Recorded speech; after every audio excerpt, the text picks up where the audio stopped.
It is my honor to introduce Daniel Tamayo. He is super fantastic. He got his bachelor's degree from the University of Michigan. Go Blue! I went to graduate school there, but like long before you. So where he got a bachelor's in physics, mathematical physics, and philosophy. And then he went on to Cornell for his PhD in astronomy and space science with a concentration on physics. He is now a fellow at the Canadian Institute for Theoretical Astrophysics, CITA. And at the CITA, he got awarded a Bishop Fellowship, which is, saying that you're pretty terrific at CITA, which is already a pretty terrific place for awesomeness. So he's also been awarded fellowships for excellent teaching, and he's already, as a postdoc, had some awards for grants, so including time on the Herschel Space Telescope. So today he's going to be telling us about how to do data science. Thanks so much for that very kind introduction. So I'm coming down from Toronto. They had to actually de-ice the plane that I came on. So it's so nice to be here. It's like arriving in Jamaica or something. Yeah. So what I want to share with you today, might best be described as a sort of exploration. And all of this started a couple of years ago with a series of machine learning workshops that I co-organized at the University of Toronto with Kristen Manu, who's a professor there, where the idea was that, in addition to teaching sort of standard machine learning techniques, that we would try to explore whether some of these methods that have been so successful in different fields might find important applications, in particular, in planetary science. And that has spawned a number of very fruitful collaborations, and I thought I'd share some of the papers that came out of that. Now, sort of one thing that I came away from all of this with is that there are sort of broadly two different types of problems where I think in planetary science this can help a lot. If you have a lot of data, if you have a self-contained, well-defined task that you need to carry out, then there's a lot of sort of low-hanging fruit where you can apply some of these tools to have a big impact on current, future surveys, by enabling new types of science. If you just carry out those tasks, right? But then you have all sorts of other problems where you don't just want an answer; you want to understand why, right? That's why we're scientists. So one thing that I'm really interested in is, there are all these problems where we might not have the final answer because they're hard, but certainly we have a lot of understanding of the physics that goes into the problem.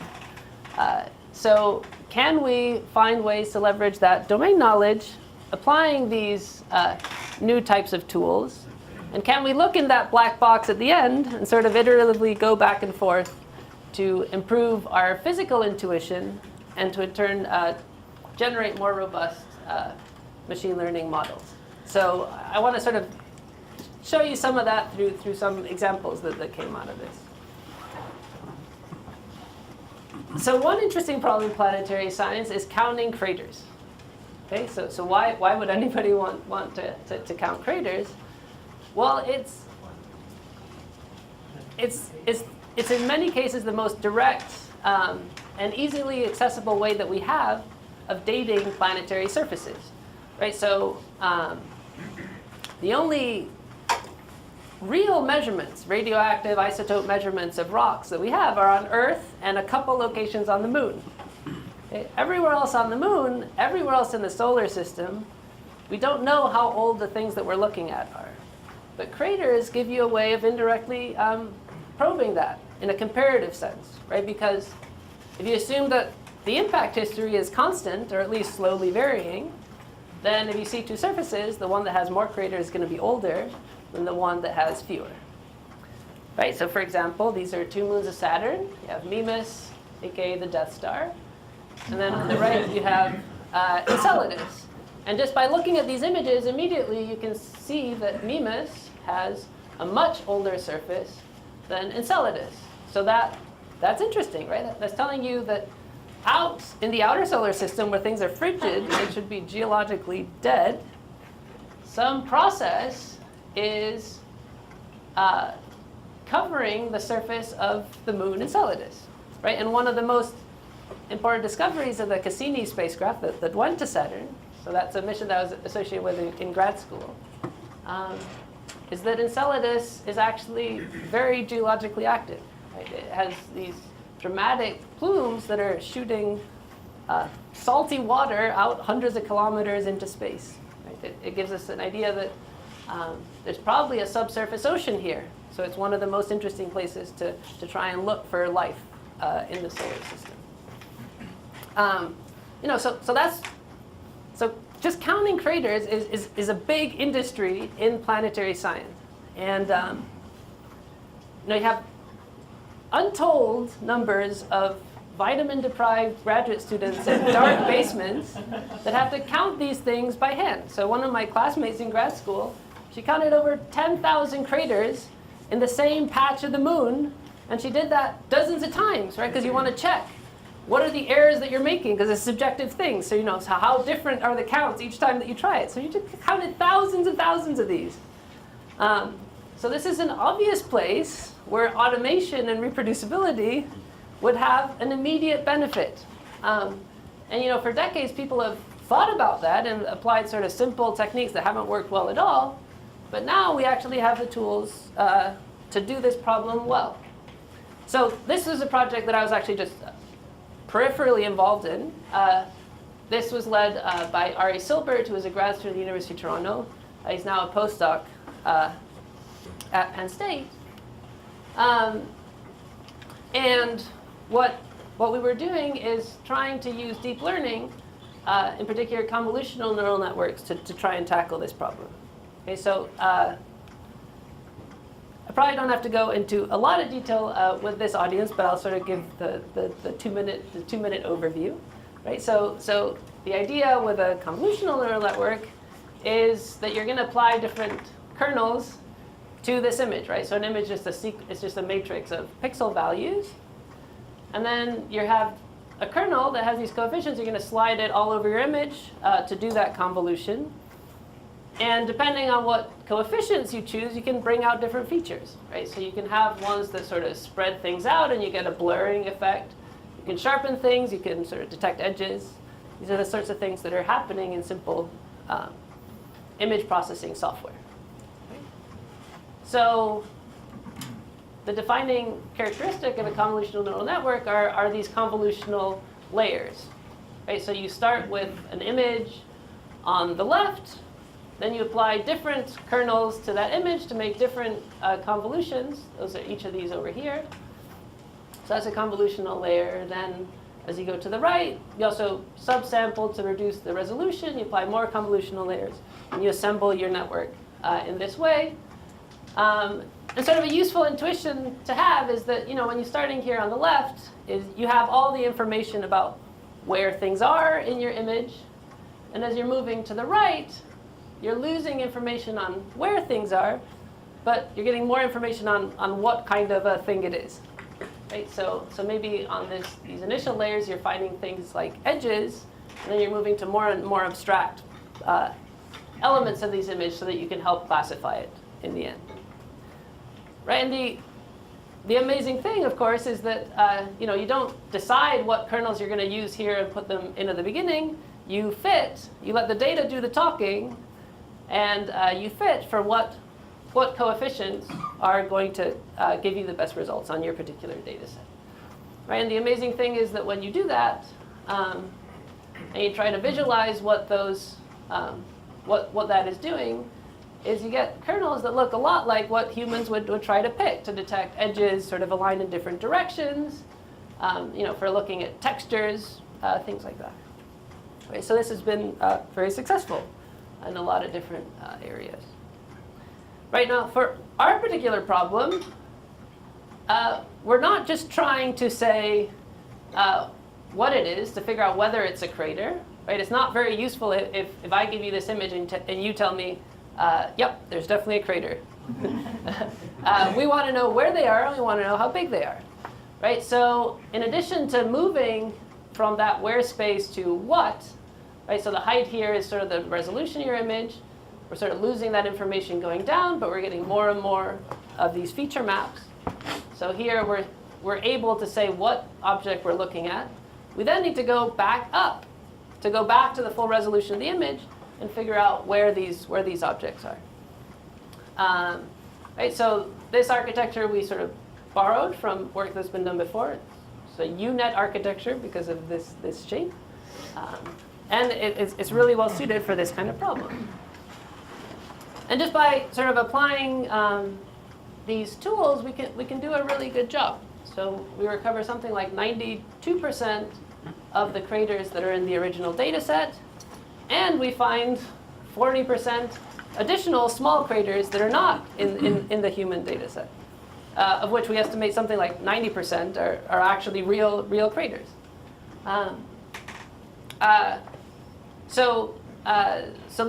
This can actually be a useful tool in the field. One thing that you're always worried about with I guess with any machine learning model is whether you're overfitting to this data, right? So one thing that we additionally tried is applying this to different planetary surfaces, right? So this is a comparison. Here's the moon. This is Mercury's surface. Okay, so our data from Mercury is at different resolution, and the morphology of the craters is different, right? The surface gravity on the surface is different. So they don't look the same. The composition is different, right? So on the moon, these are all dark. Here, they're bright. But taking the model that's trained on the moon, we're still able to recover craters that were taken from Mercury. So that gives you some confidence that this is actually learning something about craters that can generalize to different types of planetary surfaces. So I think that is a nice illustration of taking tools that are out there, adapting them somewhat for your particular problem, but to be able to perform important tasks that then allow you to do lots of interesting science, right? You can take those distributions of crater sizes to learn about the impactor population, right? Asteroids in the asteroid belt, and learn about the early history of the solar system. But then, this other idea, for craters, I don't care about what makes a crater. But then there are other problems where you want to actually understand what the machine is doing. So I want to share now an example that's more closely aligned with the field that I'm in. And I'll start by giving you a little bit of context. So that is orbital dynamics of planets, and in particular planets that we're discovering around other stars. So I'm interested in philosophy. I'm interested in the history of science. So one thing that I think is interesting to think about is what would it have been like to read Copernicus in the 1500s, right? And that being the first time that you actually realize that the Earth is just one object among many, right? That you actually have something to compare your planet against. With exoplanets today, I think we're actually undergoing a very similar revolution, with the remarkable difference that we're actually alive to take part in that, right? It's the first time that we get to take our solar system and see how it fits in a broader galactic context. And the diversity of planetary systems that this has revealed is it's enormous. And it provides a really amazing laboratory to test the physics of how planets form and how planetary systems evolve over time. And there, even though over the last 20 years, we've been able to assemble this amazing data set, we're still really struggling to come up with theoretical frameworks that can explain the diversity that we see. Right? So for example, this plot is showing you how big the planet size on the y-axis. This is distance from the host star. Right? So some of these planets are right up against the star itself. They're thousands of degrees. Right? So these are worlds of like molten lava with vaporized rock atmospheres. Did these planets really form here? Did they form further out and then they migrated inwards? We're still trying to sort some of these questions out. And a really big problem is one of timescales. Okay, so we understand quite well that planetary systems form out of disks of gas and dust. And this is a whole subfield of astronomy, planet formation, how planets are assembled. Okay, but that process only takes a couple million years. By contrast, most of the systems that we see today are billions of years old. Okay? So a lot can happen in this time. Okay? I mean, this could be a completely boring period where you could just have planets going around in circles billions of times. But it turns out that nature is much more beautiful and interesting than that. Nature seems to like to create chaotic planetary systems. But they're only weakly chaotic. You can have systems that live for millions and millions of years, only to then start crashing into one another after a billion. So for example, Mercury has about a 1% chance in the next 5 billion years of colliding with the sun or one of the other planets. That is shocking, right? We put the solar system on the wall of classrooms and it's just circles going out. But that's a very generic feature. Okay, so that causes a huge challenge. Okay, because if you want to simulate planetary systems and you have these effects that only manifest themselves after billions of dynamical timescales, you need to develop extremely precise numerical integrators. So I spend a lot of my time working on those kind of algorithms to do this problem exactly. But what's clear is that that's not going to scale up to populations. Okay, so that's a way that we can study the solar system because we know exactly the parameters for the solar system, and we can invest lots of computational time into that very special system. You can't do that for thousands. So I'm interested in how do we speed this up? If you had an efficient way of speeding this up, this also lets you learn a lot about planetary systems' individual properties. And the reason for that is that all our methods are indirect. So the most successful method is to find planets as they pass in front of their host star. Right? So you just monitor the light from a star. It would just be a flat line, but then if there's a planet passing in front, it's going to block part of that light. And by looking for these dips, you can find them. Right? So, you could say, well, the problem is if your orbit isn't perfectly aligned, if it's inclined, then you're not going to see anything. Right? So the solution is to just stare at 100,000 of them at a time. Right? So that's the strategy. You just get lucky. If you look at enough, you'll find lots. And it has. Right? But these indirect methods, they're good at measuring some things, but they're bad at measuring others. So one thing that transits tell you very precisely is it tells you the orbital period. Right? By looking at these dips when they happen, you know what the orbital period looks like. You can make distributions. You also know how big the planet is, right? By how much of that dip you get, you know how big the planet is relative to the size of the star. If you could additionally get the mass of the planet, then you'd have a density, some first constraint on what these planets are made of. I would love to know the orbital eccentricities of these planets, right? Because that's the best proxy that we have for their dynamical history, right? If everything happened nice and calmly, then things would be circles. The more eccentric things are, the more they've been dynamically excited and heated in their path. But these are very hard to measure. Right? So as an illustration of that, here are all the multi-planet systems that have been found to date.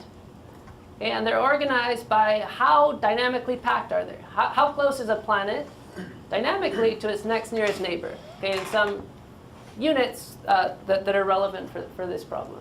Okay, so here planets are very, very packed. Here they're very spread out. So where's the solar system on this chart? The solar system is sort of over here. Yeah, and I just told you that Mercury has a 1% chance of colliding with one of the other planets, right? So you should be very concerned about these systems over here. Right, so one question that you can ask is, well, since most of these are detected through transits, and we know the size and the period, for how many of these do we know the masses and the eccentricities? Okay, well, the two main methods for doing that only work in specific cases. Okay? It's only a small fraction. Okay? But if you had a way of efficiently telling whether dynamical configuration would be stable, then for a huge number of these dynamically packed systems, you could put constraints. And the idea could not be simpler. The idea is just that if you have a system that is very dynamically packed, then you can't change the masses or the eccentricities too much before planets are just going to start colliding with one another. Right? So just by trying lots of different parameters, you can rule out wide swaths of parameter space just from stability. Okay. So that is a really old problem, right? It couldn't be simpler. I give you a planetary system, you tell me is it stable, and if it's not stable, tell me how long is it going to last. I think this might be the oldest problem in science. Okay? Newton wondered about this very shortly after writing down the law of universal gravitation, and we still don't know how to do it. And a lot of the physicists that you would have heard about, even if you're not in physics, have worked on this. Right? So as a sort of brief history, the first big step forward was by Laplace and Lagrange. It's like Laplace transforms a lot of the things that we learned about in math were developed for planets.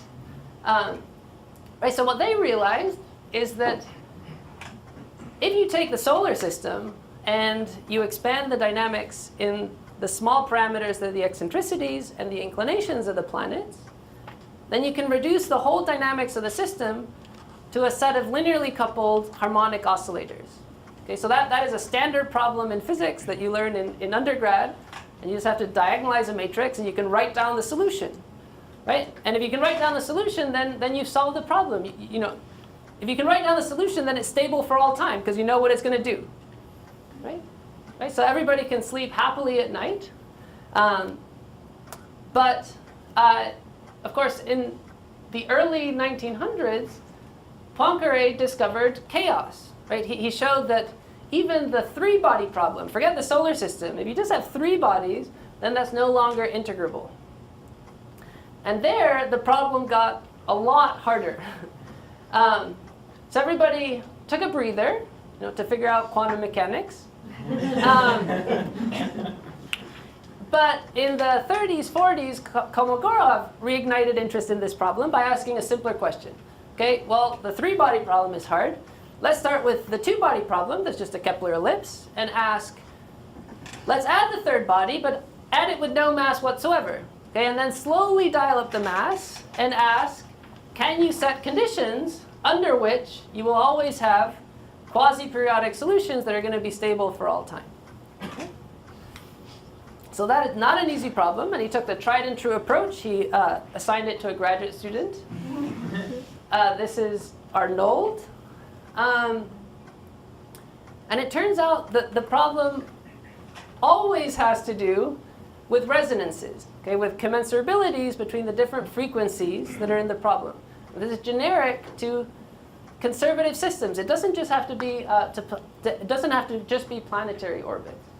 And it took the development of new perturbation techniques to actually make progress on this, and this culminated in a famous theorem in the field called the KEM theorem for Kolmogorov, Arnold, and Moser, which gave you conditions under which you can have solutions that are stable for all time. Okay, so Arnold actually tried to apply that to the solar system. He asked, in a simplified model of the solar system, how massive could you make Jupiter to still guarantee that it's going to be stable for all time? It's not very encouraging. You can't make Jupiter more massive than about a hydrogen atom. So, people have improved on that estimate. It still falls way, way short of what we actually see. The point is that this is a really hard problem where it's very difficult to make analytical statements that are rigorous. And you instead have to rely on sort of heuristic criteria, like when do resonances start overlapping. So this is a problem that's persisted for 300 years. So rather than trying to do the same thing, we try to think about whether we could actually make some progress on this using machine learning. This doesn't necessarily have to work. So we just tried this on a small scale to start with. Okay, so we generated 5,000 3-planet systems. And then we numerically integrated them for 10 million orbits. And we just asked, is it stable at the end, yes or no? Okay. So then this is our input here on the left. We want to get a trained model that's going to give you a probability of stability at the end. So we have to make choices here about how we want to represent each planetary system when we feed that to the algorithm. And then we do the typical sort of train test split, and then trying to optimize hyperparameters. We tried a number of different algorithms. What we ended up finding worked best was XGBoost, which is a gradient boosted decision tree algorithm. But we tried a number of different ones. The simplest thing that we tried doing first is just feeding it the initial conditions. Okay? You could feed it, x, y, z, v, x, y, v, z, but probably it's going to do better if you give it orbital elements, things like semi-major axis, eccentricity. So that's what we gave it. And just doing the simplest thing out of the box, it already did better than a lot of criteria that have been proposed before that are just there to sort of have some answer. What you're looking at here is a 3-planet system. This is the separation between the inner pair in some units. Here's the separation between the outer pair in some units. As the planets get closer and closer to one another in the bottom left corner, things are more unstable. They're red. As things get further and further away, they're blue. But there are lots of additional dimensions in this phase space, right? Because things can be eccentric, they can be inclined. So we're just looking at a projection. So that's why we have sort of interlopers, blue interlopers in the red region. We have red interlopers in the red-blue region. But already we're sort of doing a reasonable job. But if we look at it a different way, we see that we're actually not doing a very good job.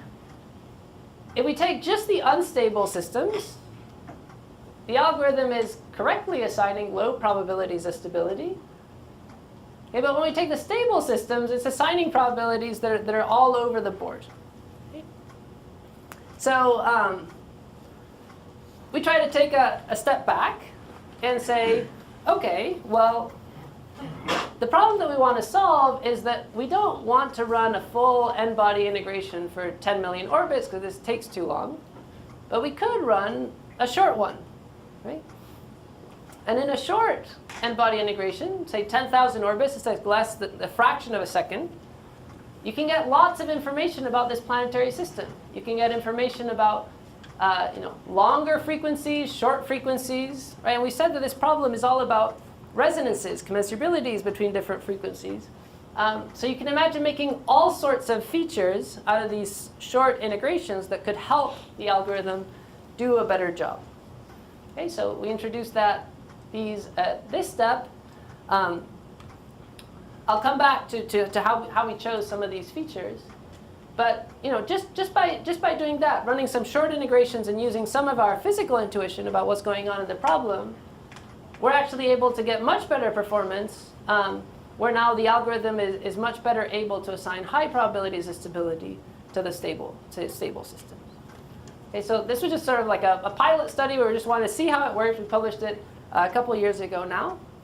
But this was very encouraging. So we're now taking that a step further. But at the same time, we want to understand what's going on. So we're also working on this from the more analytical side. Okay, so in terms of developing some sort of physical understanding, I've been working with Elise Obertus, who's a grad student in Toronto. And the first thing that we did is we generated a controlled numerical experiment, right? We know that chaos in conservative systems is generically coming from resonances, but we don't know what types of resonances, because there can be many different types in a planetary system.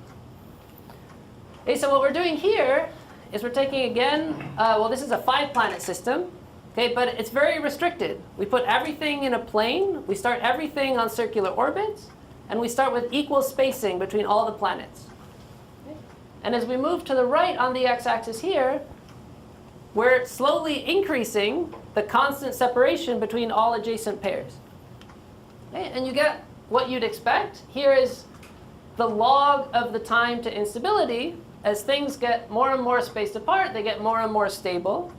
But superimposed on this trend, you get tons of structure where instability times can plummet by 5 orders of magnitude, okay, by a factor of 100,000. And it turns out that those all occur close to mean motion resonances. So those are resonances between the orbital periods of adjacent planets. So for example, here, this is a dip at a location where the separations are such that each interior planet does 7 orbits for every 6 of its outer neighbor. So now we've identified the type of resonance that's responsible for these instabilities in closely packed systems. But we'd like to go further, right? Because this is really a very carefully constructed thing. We're taking one slice through parameter space in a really multidimensional one. So we need to do a bit better. So I've been working on that with Sam Haddon, who is a grad student at Northwestern. He's now at Harvard. And the idea is, well, the curse and the wonderful thing about celestial mechanics is that it's a 300-year-old field.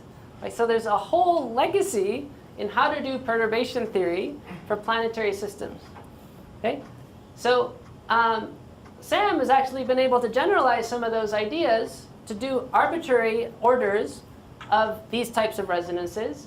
And we've actually built all of that into a new code. Okay? Now, this was by far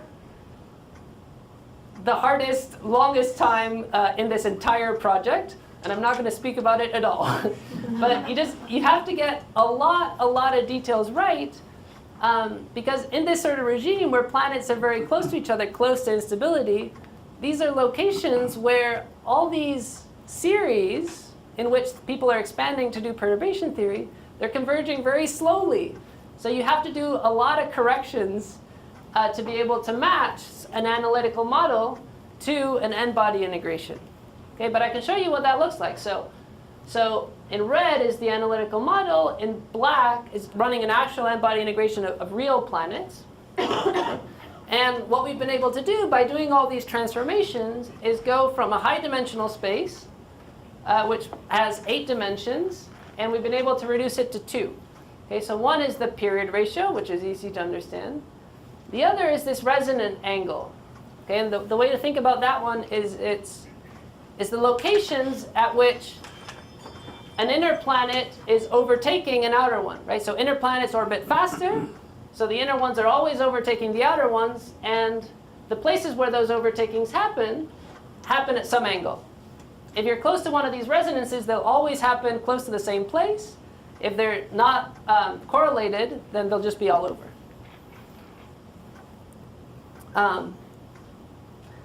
Right? And for any resonance, here's a 3-to-2 resonance where the period ratio is a factor of 1.5. Close to that location, there will be a fixed point. Okay, there'll be an equilibrium. Okay, so if you just perturb off of the equilibrium, then you just get simple harmonic motion, right? And it looks just like this. Now, if we increase the amplitude, then things start to change. Okay? The most important feature is that as we increase the amplitude, the frequency of the oscillation gets smaller and smaller. Okay? It takes longer and longer to achieve, to do those cycles. Okay? Eventually, you reach a trajectory that actually takes an infinite amount of time to execute. So this is the trajectory for a pendulum that starts from the beginning, and it has just the right amount of angular momentum to come exactly to rest at the unstable fixed point, exactly upside down. Okay? Now, I can't get it exactly on that orbit, so it doesn't take an infinite amount of time. Okay? But the frequency is going down as you approach the separatrix. Okay? Now, the fact that the phase space looks a lot like that of a pendulum is not a coincidence. That's actually a generic feature of conservative systems. If you apply periodic potential, anytime that you're close to one of these resonances, in the region of phase space that's nearby, it's always going to look like a pendulum. So this is actually a very generic result. Okay? And this is exactly where chaos comes from. Okay? And we can understand that in a very simple way. Right? So chaos is always going to creep in along the most vulnerable of the trajectories, and that's this one. This is the separatrix, okay, that separates the librating back and forth trajectories from the ones that have so much momentum that they're circulating. They're going all over the top. Okay. And the reason for that is simple to understand, right? If it takes an infinite amount of time for me to come to rest at the top, then any additional perturbation whatsoever, depending on the exact phasing, will either send me over the top or it'll maybe come back down. Okay, so this is an illustration of that with real planetary systems. Okay? So I'm starting real planetary systems close to the separatrix. They're separated in initial conditions from one another by just 1 part in a million. Right? But then, because they're not exactly the same place, and it takes a very long time to reach this unstable fixed point, then it doesn't take long for the whole collection to randomize. Right? So generically, in conservative systems, it's these repeated encounters with these unstable fixed points in phase space that gives you this exponential divergence of nearby initial conditions that's the hallmark of chaos. Okay? So in planetary systems, when you have one of these resonances, it's nearby resonances that mess everything up. Okay? If you have a nearby resonance that's not too strong, then the chaos is confined to just a narrow band around the separatrix. Okay, but as your planetary systems get more and more packed and resonances get closer to you, okay, then that chaotic region expands. Your resonant regions can break up into sub-resonances that look like faces. And then you can reach situations where it's just globally chaotic. Okay? So this gives us a way to actually understand planetary systems in a quantitative way. So that's something that I'm excited about because I think it has applications beyond just this problem and machine learning. But this lets us do some really interesting things. So I want to sort of pull all of that together, taking the machine learning side and what we've learned about the analytics to try and actually tackle this problem. Right? So because this worked so well, we've actually now gone and invested a more serious amount of computer time to do an order of magnitude more systems and to extend it 100 times longer in time. Okay, so now we're getting to sort of astronomically relevant timescales.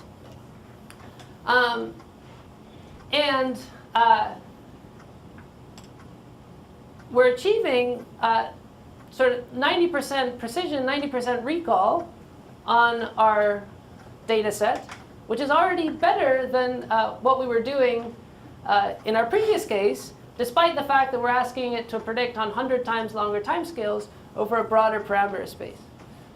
So Nareen Hussain, who is the best undergrad I've ever worked with in my life, in Toronto, has been doing a lot of those models, and that's been extremely successful. But we can also ask, we want to ask, where does it fail? Okay, and now that we actually understand what's causing these instabilities, the answer jumps out immediately when you check which ones are failing. It's the ones that are close to these strong resonances. And that makes sense because these are locations where the behavior is changing very, very quickly. And it makes sense because the way that we're generating this data set is just by plastering parameter space. This is a 21-dimensional phase space, and we're just randomly assigning everything. Okay?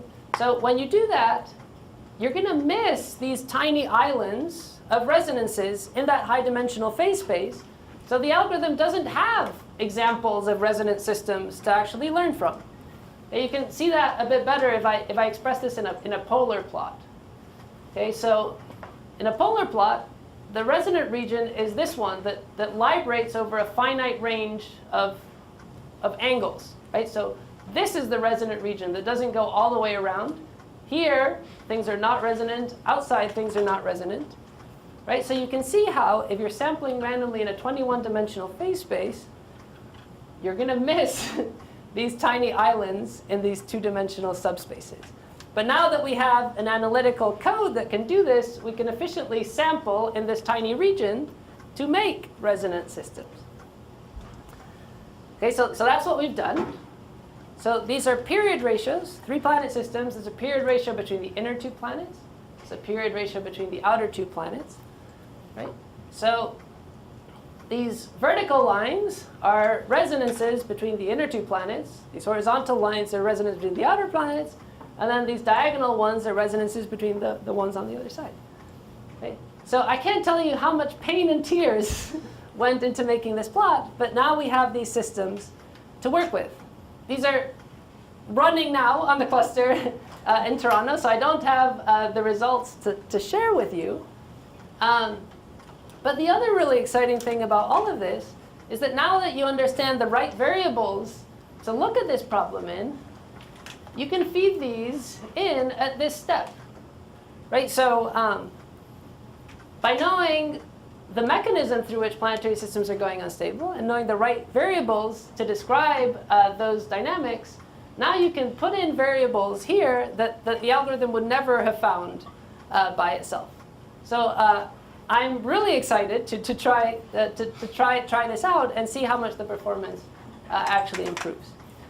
But what I can show you is I can show you the performance, how it does on systems that are not close to these resonances. Okay, so most of this space is white. So there's a lot of regions where the algorithm already does a great job. I'll show you some in a hairy region down over here. Okay, not right on the lines, but sort of in the middle. Okay, so this is Kepler 431. It's a 3-planet system where the planets are very close to one another. And it's so far away from us that none of our other observational methods are able to give us any constraint on the masses or the eccentricities of these bodies. Okay? So what this plot is showing you is it's showing you a polar plot of the eccentricity vector. Okay, if you imagine an elliptical orbit, then the radius from the origin is the eccentricity, and then the angle is which way is the pericenter oriented in space. Okay? And what we do is we just plaster this parameter space. We just put down planetary systems choosing these parameters randomly. Okay? And you can see that stability by itself actually restricts the allowable values substantially. Okay? It's telling you that the eccentricities have to be less than about 0.05. That's better than we can do for small mass planets with any observational methods that we have. So stability by itself can actually help us learn a lot about these systems. The only problem is that we haven't run many systems here, and it took us 20,000 CPU hours to do that. But when we run these exact same points through the machine learning algorithm, we get 94% the same points, and it runs almost 1 million times faster. Right, and this system is not in our training data set. Right, we made synthetic systems covering the whole parameter space, and this is just one location in that parameter space. So I'm really excited about this, right, because I think we're actually very close to having an efficient solution to a problem that's been around for 300 years. What that allows you to do is it now allows you to go to these closely packed systems and constrain the masses and eccentricities of an order of magnitude more systems than have been possible to date. To learn about their properties, to learn about their histories, what's going on in those systems. And then the other thing that I think is exciting is that some of these tools that we've developed give us a way to track how chaos is causing planetary systems to chaotically diffuse through this chaotic web.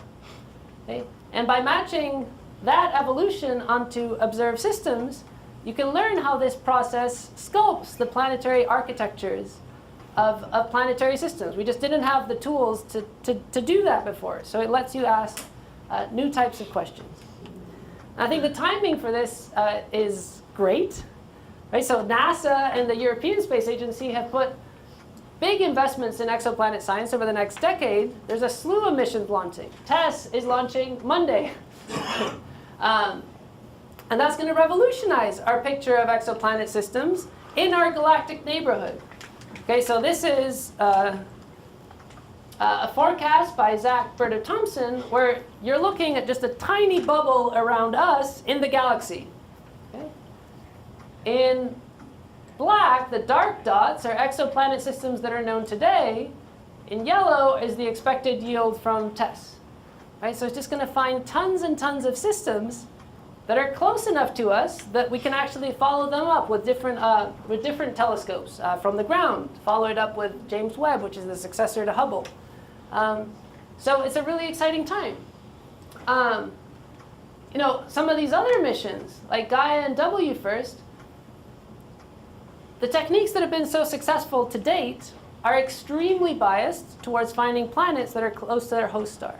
Okay, these missions are going to find giant planets that are out much further, right? Like our giant planets in the solar system, which are crucial in setting the dynamical structure of our own solar system. So I think connecting those two populations, giant planets further out with interplanetary systems, is really interesting. The fact that we're just going to be swimming in data, I think makes a lot of these questions really interesting, right? How do we... A lot of the techniques that we've developed for individual systems are not going to scale up to populations. So how can we sort of be more creative and come up with new ways of tackling those problems? Right, so I don't think that machine learning is going to solve all the problems in exoplanet science. But I think it's equally clear that these techniques have a lot that they can help us with. We just have to figure out how to ask the right questions and apply them in the right way to get at the questions that we're trying to solve. Okay, so I'm going to stop there. I'd love to hear your ideas, suggestions, questions. Thanks so much for listening.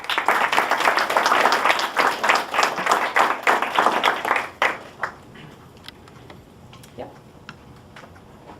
So one question, when you're looking at how this can constrain masses and eccentricities, you don't know this. Is that strictly using the approach that you're just simply looking at here's what we're observing, what we observe, how light, what parameter space is that a likely outcome, or is this also including some sort of constraint for whether or not you'd expect to see changes on, even small changes on sort of an observable time scale? So I think the idea that I have in mind is that if I have a trained model, then now you can ask me, here's a planetary configuration, and it will tell you the probability that's stable, right? So if you imagine looking at a system and you have observational errors on a number of different parameters, then you can sample that parameter space and figure out what fraction of those can you exclude just from stability, right? So you can imagine incorporating that process into like a Markov chain Monte Carlo that you're trying to get the errors on all these different parameters. You could use stability as a prior for the samples that you're proposing in your MCMC. So I think it's a way that you can combine this with what you're doing in observation. Yeah. I'm just a little curious. I know that maybe in many observations data, in reality engineering problems, we may encounter some problems like the low signal to noise ratio and sometimes the missing value. Do you ever encounter this kind of issues in this kind of models? So I mean, that's definitely always going to be a problem. This is sort of sidestepping all of that, right? So if you have low signal to noise, you're going to have big errors on what parameters are allowable by the data. So you can imagine that that is a situation in which this tool would help you even more, right? If you have big uncertainties on your parameters, but a big fraction of those are not allowed by stability, then you're able to tighten those in a case where just the data is not going to be enough to make those statements. So what do you think is the most different thing that in your specific area from different other subjects? I mean, the most difficult problem in this kind of data analysis task that makes your analysis tasks even more difficult from other subjects? Well, so, the main problem that we have for this specific problem is this one, right? So you want to know whether something is stable for billions of years. For these really close-in systems, that can be trillions of dynamical timescales. Right? And when you just have a few planets going around, but you have to do that a trillion times, you can't parallelize that. If you want to numerically integrate it, you just have to brute force it all the way down. This would take years of computational time. We can really only push to about 10 billion orbits, and that'll take you a week. Okay? But then you have to picture that you have a 21-dimensional parameter space in which you're uncertain. So you need a sample within the uncertainties in this parameter space, and you need to run a week-long integration for each of those. Right? So it's just completely prohibitive. What this allows you to do is be able to make those predictions much faster and sample parameter space in a million times more efficient way. Yeah. You showed the rough plot with the blue and the red in the corner, and then, like you said, there was an analytical prediction that was just kind of to give us some information. Yep. Now that you have an algorithm that can do this in like 7 minutes, is it possible to gain some kind of analytical information from this so that we can get an instant estimation? Yeah, I'm so glad you asked that. So I said I'd come back to this, and then I never did. Right. So you'd like to understand what is going on, right? So one of the things that we found that we actually understand physically now is what kinds of resonances are responsible for these instabilities. Okay, so one classical result in celestial mechanics that you would have no reason to know is that if these types of resonances didn't exist, then the semi-major axes of all the planets would be exactly constant. So one of the features that we tried was to say, well, okay, let's run our short integrations and let's look at what the RMS variations are in the semi-major axis. Because that is a proxy for how important these resonances are, because they're the only ones that can change this. And then you can go back and different algorithms like XGBoost can give you back a rank list of which features were the most informative in classifying your data. And this showed up as the most important feature out of all of them. Right? So that's a success story. We tried all sorts of things trying to do a Fourier analysis. Right? This is a very smart idea because we know that they're due to resonances. So you can do a Fourier analysis to figure out what the frequencies are and make features from that. That failed completely. It made no difference whatsoever. So you can have great ideas and they don't work, and then you can have just a very simple idea like taking RMS variations at A, and they can make a huge difference. So that, I think, is a place where you can sort of try things out, see how they work, and then that gives you some insight into which part of the physics matter and which don't. So I'm really looking forward to making features out of these resonant variables that are the right variables for this pendulum, and then seeing how that affects the performance of the algorithm. I think that's what I'm most excited about. Yes? Just two quick questions about the crater project. Yep. So, and they're very simple. For Mercury, how accurate was it? I thought I saw some ones that weren't identified. Yeah, it's not exactly as accurate. I don't have a number for you, Oh. but it's in the paper. Okay. I can check the paper. Oh. And then for the moon one, there were some that I certainly couldn't identify. So how did you verify it? Yeah, so that's tricky, right? So right, for all of this, doing supervised learning, you need to know what the answer is, right? So that the answer comes from people who count craters. So, you should be immediately concerned and skeptical when you say that the algorithm finds 40% more craters than the humans, because they're the ones that have spent they're finding tens of thousands of these craters. But then what we did is, well, some of these, let's find good examples.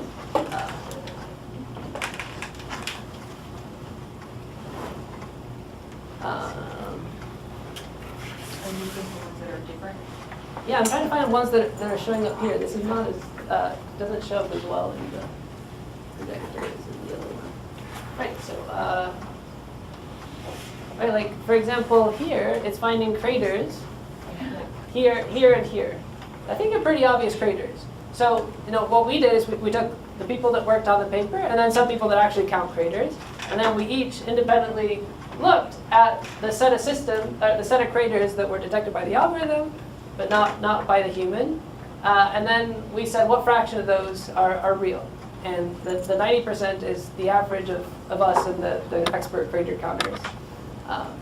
So it's just that, when people count these craters, they set a limit on how small a crater they want to go.